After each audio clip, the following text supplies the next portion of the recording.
Comenzamos nuevamente la enseñanza del Catecismo de Heidelberg. Hemos entrado a la segunda parte del Catecismo de Heidelberg.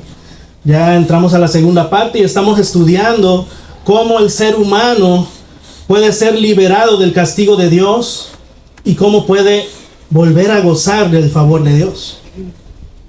¿Okay? En esa parte es que entramos, la parte de liberación, cómo el ser humano puede ser liberado de ese castigo divino y cómo volver a gozar del favor de Dios. Pues bien, vimos que para que eso pueda ser posible, Dios requiere que su justicia sea satisfecha. Pero nos topamos con un serio problema. Y es que al ver la posibilidad de si nosotros mismos o alguna otra criatura pudiera satisfacer la ira de Dios y su justicia, lejos de encontrar una solución favorable, pues descubrimos que nadie llena el estándar de Dios. Nuestra naturaleza humana está corrompida por el pecado desde el núcleo de nuestro ser, y nadie puede cumplir a la perfección la ley moral de Dios. Más bien, al querer hacer buenas obras para ganar el favor de Dios, acumulamos mayor deuda y mayor ira de Dios sobre nosotros. Porque dice la palabra del Señor que todas nuestras obras de justicia son como trapos sucios, pues surgen de una naturaleza pecaminosa, de una naturaleza de pecado. Entonces, son actos aparentemente buenos, pero no son puros. ¿Okay? Dios, que nunca cambia, sigue siendo el mismo de ayer, de hoy y por los siglos. De tal manera que su exigencia sigue vigente sobre nosotros. Pero como ya hemos estudiado, toda la raza humana está imposibilitada de poder cumplir y pagar esa deuda, de tal forma que tenemos la necesidad absoluta de un mediador. Necesitamos de un mediador, alguien que pueda sustituirnos y hacer expiación, o sea, poder perdonar nuestros pecados, alguien que pueda sustituirnos. Pero también vimos que para que ese mediador pueda ser agradable a Dios, tiene que cumplir unos requisitos. Uno de ellos es que sea de naturaleza humana, un ser humano verdadero, pero que además fuera más poderoso que todas las criaturas. De tal manera que también sea verdadero Dios. Y entramos a la pregunta número 16 del Catecismo de Heidelberg, que dice la pregunta: ¿por qué el mediador debe ser un ser humano verdadero y justo? Dice la respuesta del Catecismo: la justicia de Dios demanda que sea la naturaleza humana que pecó la que pague por el pecado. Pero un ser humano pecaminoso jamás podría pagar por otros. Y vamos a leer el libro de Romanos, capítulo 5, verso 12. ¿Ok? Ya lo tenemos. Dice la palabra del Señor en Romanos 5:12, yo se los leo de la Nueva Traducción Viviente. Dice: cuando Adán pecó, el pecado entró en el mundo. El pecado de Adán introdujo la muerte, de modo que la muerte se extendió a todos, porque todos pecaron. Recordemos, ya lo hemos estudiado en clase pasada, recordemos que Adán es la cabeza federal. El nombre Adán significa humanidad o hombre. ¿Ok? Para que entendamos, el nombre Adán significa hombre o humanidad. Y en varias partes de la Biblia, esta palabra, que es hebrea, se aplica tanto a individuos como a la humanidad en general.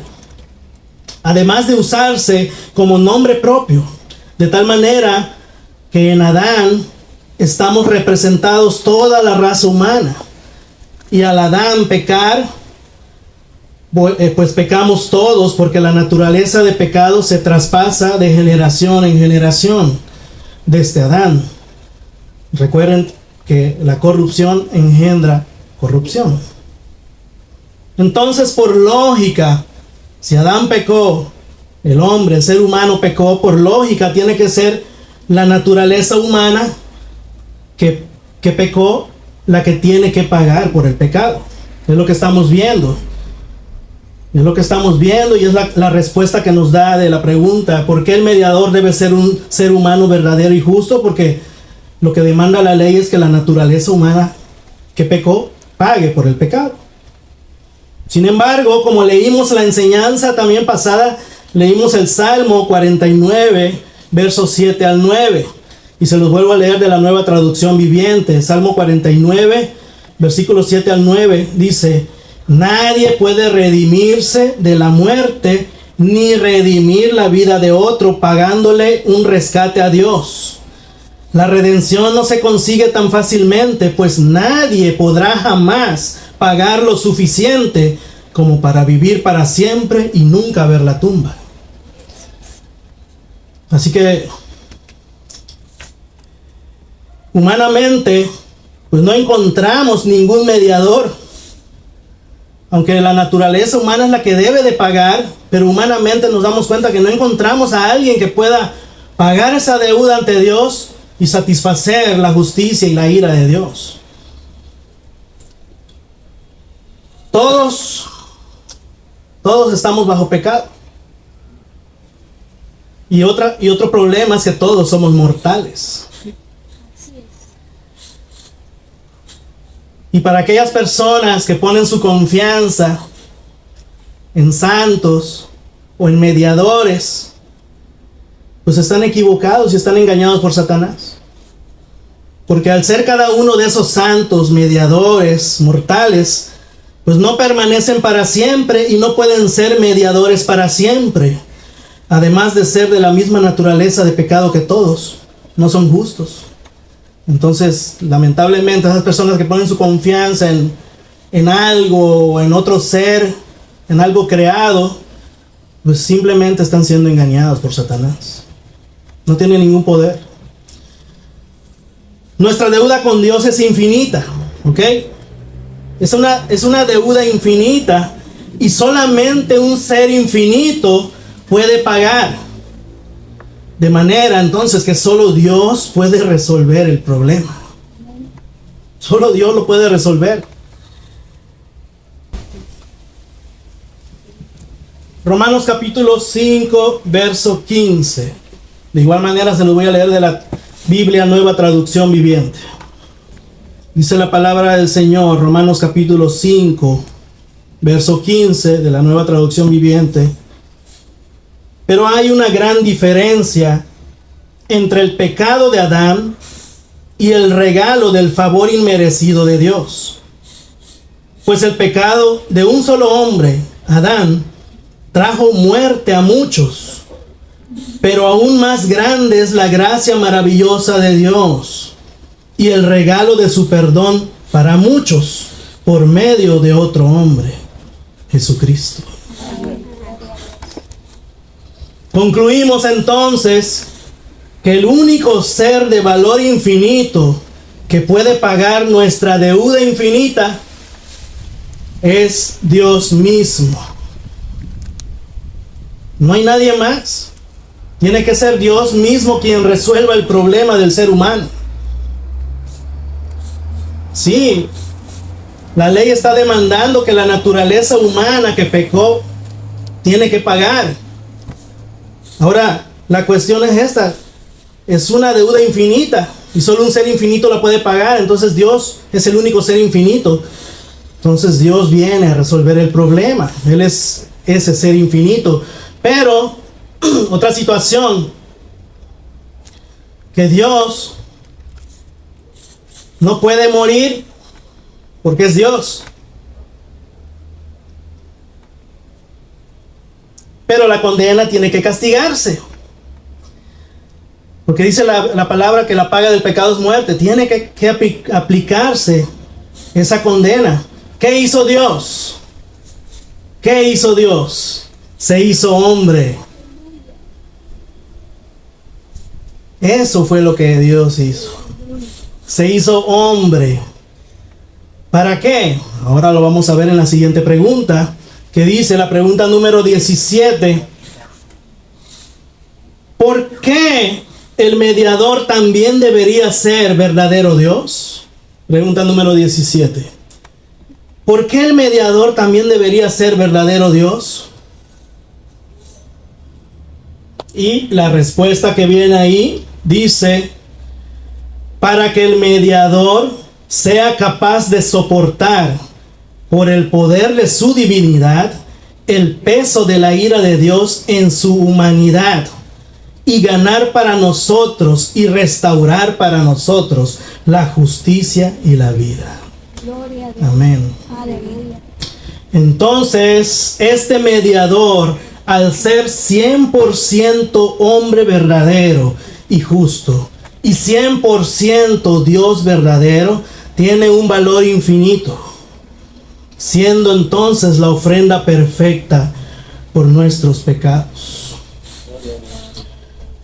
¿Para qué? Para ganar y restaurar para nosotros la justicia y la vida.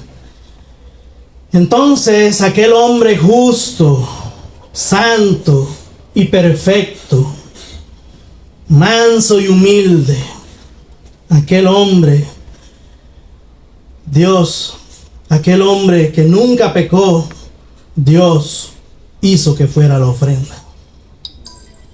Segunda de Corintios 5:21.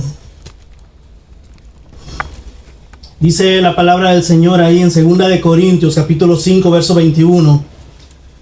Al que no conoció pecado, por nosotros lo hizo pecado, para que nosotros fuésemos hechos justicia de Dios en él. Aleluya. Y así, iglesia amada, también pudiéramos estar en la relación correcta con Dios. Eso fue lo que hizo el Señor. Isaías 53, se los voy a leer. Pongan atención, escuchen. Luego lo pueden leer en casa. Pongan atención y escuchen. Si quieres, concéntrate en lo que vas a escuchar y ponle sentido a lo que estamos hablando.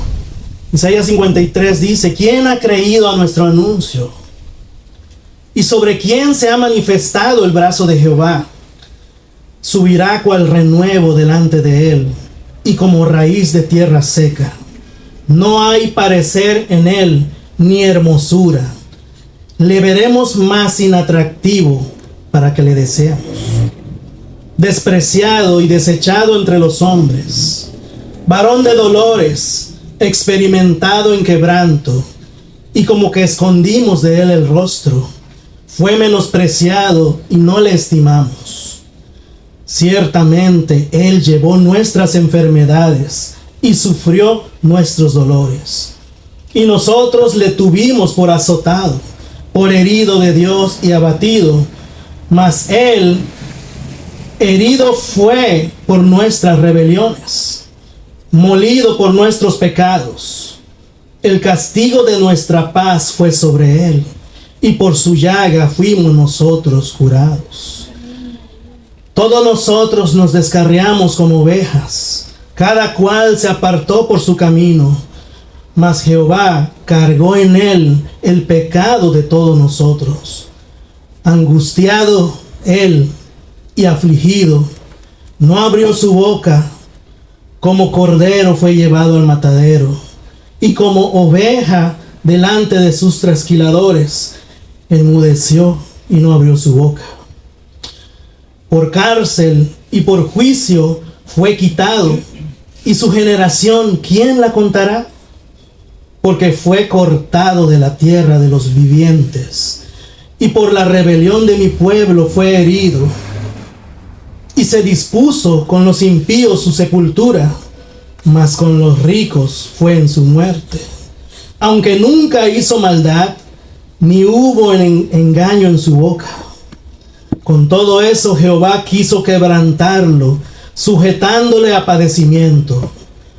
Cuando haya puesto su vida en expiación por el pecado, verá el linaje, vivirá por largos días, y la voluntad de Jehová será en su mano prosperada. Verá el fruto de la aflicción de su alma, y quedará satisfecho. Por su conocimiento justificará mi siervo justo a muchos y llevará las iniquidades de ellos. Por tanto, yo le daré parte con los grandes y con los fuertes repartirá despojos. Y por cuanto derramó su vida hasta la muerte y fue contado con los pecadores, habiendo él llevado el pecado de muchos y orado por los transgresores. Bendito Señor. Eso fue lo que hizo este mediador tan hermoso por nosotros. Todo lo que él padeció por ti y por mí, para satisfacer la ira de Dios, pagar nuestros pecados, nuestras culpas, y podamos ser justificados delante de Dios. Hice la pregunta número 18 del Catecismo de Heidelberg. Es difícil no quebrantarse al leer esto. Es difícil, ¿no? Cuando estaba yo estudiando, pues sí, te salen las lágrimas. Y ahorita que estoy leyendo nuevamente es difícil porque es algo fuerte todo lo que él padeció por nosotros, por nuestra culpa sin merecerlo, ¿verdad? Ay, bendito. Pregunta número 18 del Catecismo. ¿Quién es entonces este mediador verdadero Dios y al mismo tiempo ser humano verdadero y justo? La respuesta del Catecismo es nuestro Señor Jesucristo, que nos fue dado para liberarnos completamente y hacernos justos ante Dios. Aleluya. Bendito Señor. Jesucristo, al ser el mediador de valor eterno y poder pagar nuestra deuda infinita, nuestra salvación se convierte entonces en una salvación que dura y permanece para siempre. Porque el que murió es de valor infinito. Entonces, esa salvación que Él ofrece es una que dura y permanece para siempre. Porque si nuestra salvación hubiera dependido de alguien que pudiera morir, no sería entonces una salvación eterna, sino temporal. Y nuevamente, como les vuelvo a repetir, todos aquellos que confían en otros mediadores o en santos o en sus muertos para que les hagan un favor o para que ganen un favor delante de Dios, de verdad, aquellos ídolos de yeso, de madera o alguna estampita, no pueden mediar nada ante Dios. No pueden. No tienen ningún poder. Porque dice la palabra que solo hay un solo Dios y un solo mediador entre Dios y los hombres, Jesucristo, hombre. Primera de Timoteo, capítulo 2, verso 5. Ahí está. Jesucristo es el único mediador anunciado por los profetas. Mateo 1, 21. Mateo capítulo 1, 21 dice: y dará a luz un hijo, y llamarás su nombre Jesús, porque él salvará a su pueblo de sus pecados. Todo esto aconteció para que se cumpliese lo dicho por el Señor por medio del profeta, cuando dijo: he aquí, una virgen concebirá y dará a luz un hijo, y llamarás su nombre Emmanuel, que traducido es Dios con nosotros. Solamente Cristo tiene el poder para liberarnos completamente y hacernos justos ante Dios, a pesar de que somos culpables de muchos pecados. Pero solo Él tiene ese poder. Y hasta el día de hoy, Él tiene ese poder para hacerte libre de tus pecados, para hacerte libre de tus culpas. La salvación está ahí vigente para todos, todo aquel que quiera creer. Espero del Señor que cualquiera que esté viendo el video o la transmisión, si todavía tu fe no está afirmada, afírmate. Cree en el Señor Jesucristo y arrepiéntete de tus pecados. Primera de Corintios, capítulo 1, verso 30, se los leo también de la Nueva Traducción Viviente, dice: Dios los ha unido a ustedes con Cristo Jesús. Dios hizo que Él fuera la sabiduría misma para nuestro beneficio. Cristo nos hizo justos ante Dios, nos hizo puros y santos y nos liberó del pecado. ¿Te das cuenta lo que dice ahí? Dios nos hizo puros y santos. ¿Se acuerdan de la santidad posicional? Ese versículo está hablando de una santidad posicional. Ya somos santos ante Dios, posicionalmente. Pero en esta tierra estamos santificándonos progresivamente. Porque somos imperfectos y tenemos pecado todavía. Y seguiremos luchando contra el pecado. Pregunta número 19.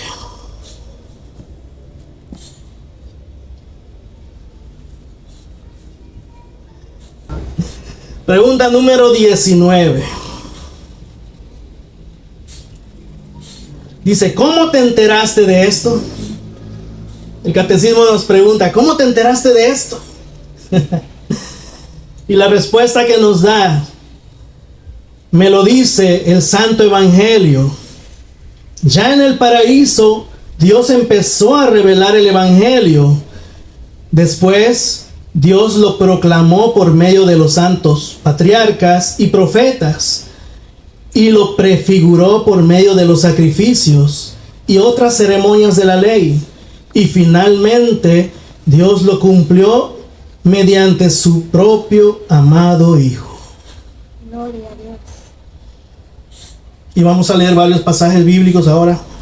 Y vamos a Génesis capítulo 3, verso 15. Génesis capítulo 3, 15. Esta vez se los voy a leer de la Biblia de las Américas. La Biblia de las Américas. Dice: y pondré enemistad entre tú y la mujer, y entre tu simiente y su simiente. Él te herirá en la cabeza, y tú lo herirás en el calcañar. Este versículo de la Biblia es tan crucial y definitivo porque establece un principio que vemos a lo largo de toda la palabra del Antiguo Testamento. ¿Por qué? ¿Por qué es tan crucial este versículo de la Biblia? Porque crea una expectación de un redentor que habría de venir, de la descendencia o simiente de Adán y Eva. Por eso Eva, de forma prematura y terriblemente equivocada, pensó que esa promesa se cumpliría en su primogénito, Caín, en Génesis 4:1. Pero lógicamente no podía ser cumplida en él porque venía con la naturaleza corrompida. Así que a Génesis 3:15 se le llama como el preevangelio, porque es la primera señal del plan redentor de Dios después de la caída de Adán y Eva. Al desobedecer los términos del pacto de obras, que ya estudiamos eso también, cuando Adán y Eva desobedecen los términos del pacto de obras de no comerás, Dios no los destruyó, ¿se acuerdan? Él había dicho, cuando si tú comes, morirás, ciertamente morirás.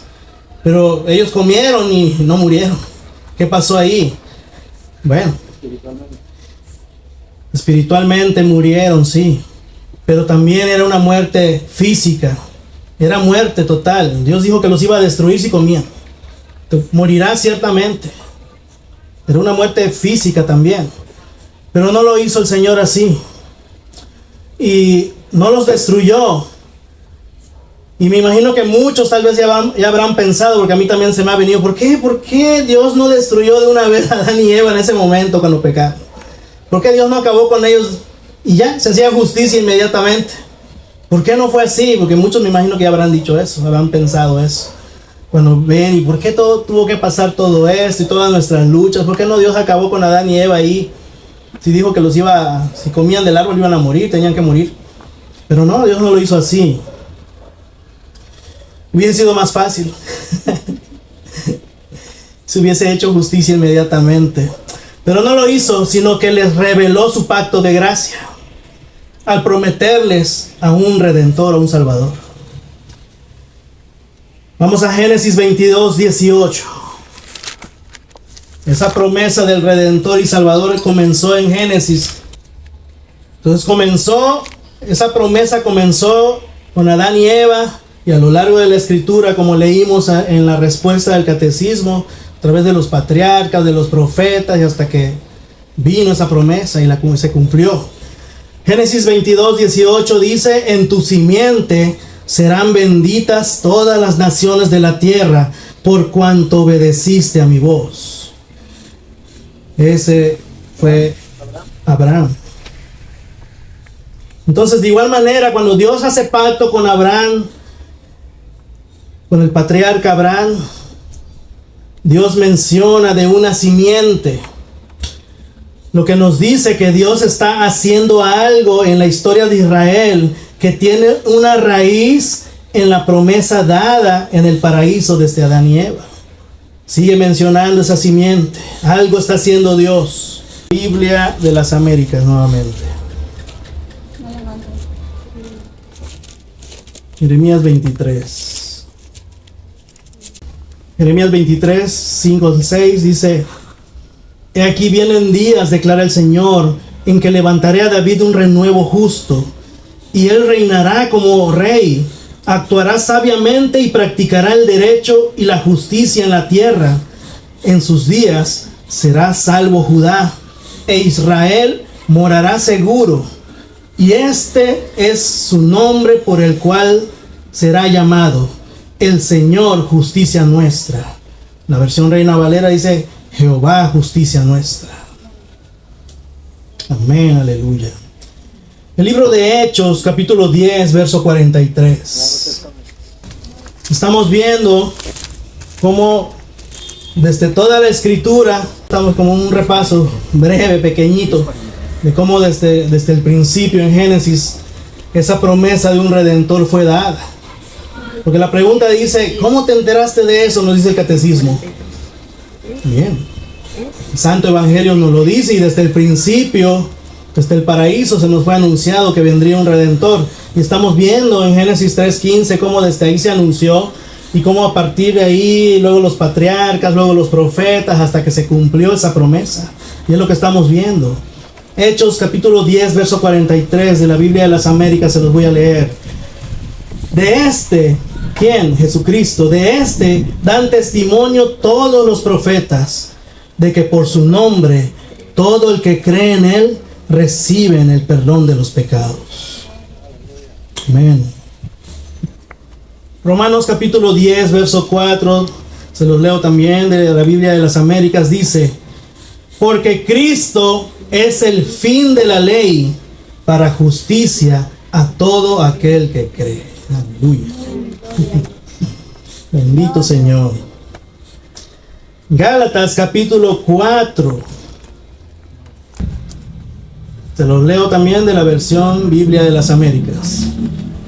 Ok, dice Gálatas 4, versículo del 4 al 5, dice: pero cuando vino la plenitud del tiempo, Dios envió a su Hijo, nacido de mujer, nacido bajo la ley, a fin de que redimiera a los que estaban bajo la ley, para que recibiéramos la adopción de hijos.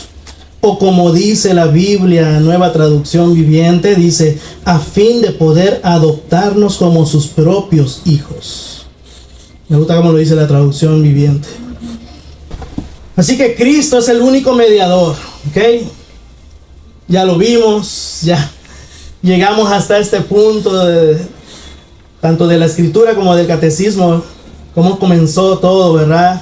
Hablándonos primero de nuestra miseria, y ahora cómo liberarnos de todo esto, de todo este castigo divino. Y hemos visto que Cristo es el único mediador y redentor. Y toda la escritura, en lo poquito que hemos visto, da testimonio de que es así. De que así es. Solo Cristo salva.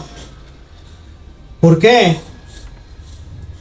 Porque Cristo es Dios hecho hombre. Y nadie tiene esa característica. Solo Cristo salva porque es Dios hecho hombre. Las otras religiones tienen allá a sus santos, a sus líderes, no sé quiénes fueron. Hay muchos, profeta Mahoma, hay muchos ahí. Buda. Pero todos murieron. Todos eran mortales. Solo Cristo salva porque Cristo es Dios hecho hombre y nadie tiene esa característica. Solo Cristo salva porque solo Él murió en la cruz por nosotros, por nuestros pecados, como nuestro sustituto. Pues nosotros, como ya hemos visto y estudiado, hemos violado la ley moral de Dios y su palabra dice que estamos bajo maldición de Dios, bajo el castigo de Dios, bajo la ira de Dios. De manera que no podíamos hacer nada, pero solo Cristo se hizo maldición por nosotros para liberarnos del castigo, ira y maldición. Solo Cristo salva porque después de morir en la cruz, al tercer día resucitó. Y eso hace al cristianismo completamente distinto de cualquier otra religión. ¿Por qué? Porque como les he dicho, ninguna religión puede decir mi Redentor vive. Ninguna otra religión puede decir mi Redentor vive. Gloria. Ninguna otra. Solo los cristianos. Amén. Aleluya. ¿Por qué? Porque solo Cristo murió y resucitó al tercer día. Y subió a los cielos a la diestra del Padre. De manera entonces que no hay salvación fuera del Señor. Amén. Pónganse de pie. Aleluya. Gracias te doy, Señor. Espero que sea de gran bendición para la gente que pudo haberse conectado o los que vean el video después. Gracias, Señor, te damos por tu palabra. Gracias por tu bendita enseñanza, Señor, de tu palabra. Porque podemos tener consuelo, gozo de saber que tú ya resolviste el problema, Señor. Y podemos tener paz, consuelo, ese gozo, ese consuelo de saber que de verdad en Cristo nada más podemos tener esa salvación. Y que es gratuita. Que no tenemos que hacer nada, absolutamente nada más que solamente creer, arrepentirnos. Señor, de verdad, gracias. Gracias por la vida de mis hermanos y hermanas. Gracias por la vida de aquellas personas que puedan ver esta enseñanza. Señor, haz que tu palabra llegue, Señor, en el momento preciso para alcanzar esas vidas. Que puedan ver que ese mediador perfecto eres tú. Que puedan comprender que Jesucristo es Dios. Que puedan entender realmente eso. Porque hay tantas doctrinas que creen que Jesucristo no es Dios. Pero a través de la enseñanza profunda de tu palabra hemos aprendido que Jesucristo es Dios.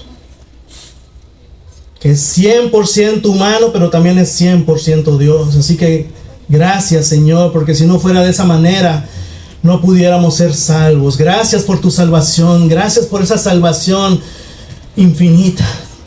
Por esa salvación eterna que nos das gratuitamente, Señor. Que no lo merecíamos. Que no merecíamos que tú sufrieras en la cruz. Que no merecíamos que tú fueras colgado en ese madero. Que no merecíamos, Señor, que derramaras tu sangre. Pero así lo quisiste, Señor, y te agradó hacerlo por amor a nosotros, para rescatarnos. Te agradó vivir la vida perfecta que nosotros no podemos vivir y cumplir la ley moral, esa exigencia que estaba sobre nosotros, que no podíamos cumplirla, de tal manera que estábamos malditos porque no podíamos cumplir la ley del Señor.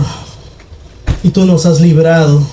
Gracias, de verdad te damos, Señor. Gracias por esta salvación tan grande. Gracias, y permítenos ahora que comprendemos un poco más de ti, de tu palabra, también poder anunciarlo a otras personas que aún no te conocen, que es de este grupo, de la gente que pueda ver, Padre, las enseñanzas desde la primera y todas las demás enseñanzas, que a partir, Señor, de este momento que hemos aprendido, Señor, que podamos también compartirle a otros, que podamos enseñar, que podamos hablar tu palabra, entendiendo cada vez más el Evangelio. Gracias te damos por este bendito Evangelio. Porque puedo reconocer que tal vez yo antes no lo comprendía totalmente, y hoy comprendo un poquito más. Que aunque tal vez solo rasgamos un poquito del cielo, Señor, pero creo que tú nos das lo suficiente a cada uno de nosotros. Gracias te doy, Padre, en el nombre de Cristo Jesús, el Rey de Gloria. Amén. Y amén. Aleluya. Dale un aplauso al Señor. Dale un aplauso a Cristo. Él se la merece. Aleluya.